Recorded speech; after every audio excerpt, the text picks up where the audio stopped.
আমি ইয়াতে আমাৰ আতাহন আমাৰ দেউতাহন ইয়াতে জন্ম আমাৰ আতাহনো ইয়াতে জন্ম আমি পূৰ্ব কালৰ পৰা ইয়াতে আছো আমাৰ ডুবাপাৰা আৰু ডুবাপাৰা লুপ্তচৰ একে সময়ৰ গাঁও আমি ইয়াতে হয়তো আমাৰ আতাহন অলপ দুখীয়া আছিল সেইকাৰণে হয়তো মাটি খান্দি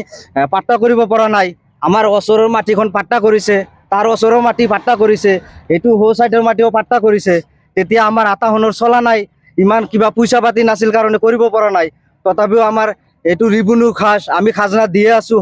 চৰকাৰক কেইটা বছৰ ধৰি আমাৰ খাজনা বন্ধ কৰিছে লোৱা নাই এইটো কাৰণে আমাৰ এটা হয়তো আমি ৰিবুনু মানুহ এটা বাছি বাছি আমাৰ উচ্ছেদ কৰা হৈ আছে কিন্তু সেইটো কিয় এতে কৰি আছে আমাৰতো এতে জন্মস্থান কিয় এনেকা চৰকাৰে আমাৰ লগত আমাৰ মুছলমান হৈ কাৰণে আমাক টাৰ্গেট কৰি কেনা এনেকা কৰি হাৰাশাস্তি কৰি আছে সেইটো আমাৰ হিমন্ত বিশ্ব শৰ্মা আমাৰ চিয়ামৰ লগত অনুৰোধ এটা আমাৰ যেনেকাই হওক আমাক ইয়াতে ভৰসা দিব লাগিব আমাৰ জাগা কত নাই আমি ইয়াৰে মানুহ আমি কোনো নদী ভাঙা আহিব মানুহ নাই যে আমি নদী ভাঙা মানুহ ইয়াতে আহি বসবাস কৰি আছো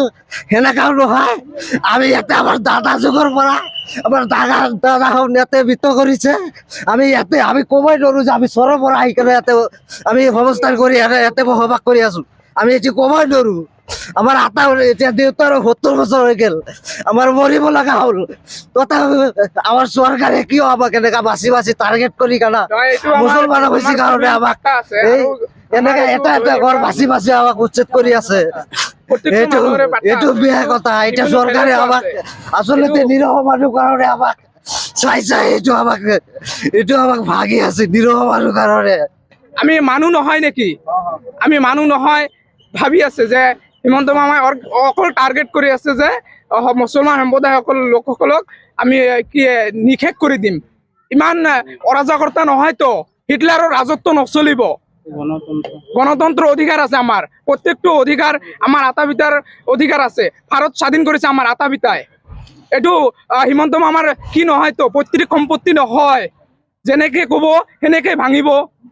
এইটো নহয় আমাৰ 61ৰ পৰা বাৰ্তা দিয়া হৈছে এতিয়া কি লাগে আপোনাক কি আমাৰ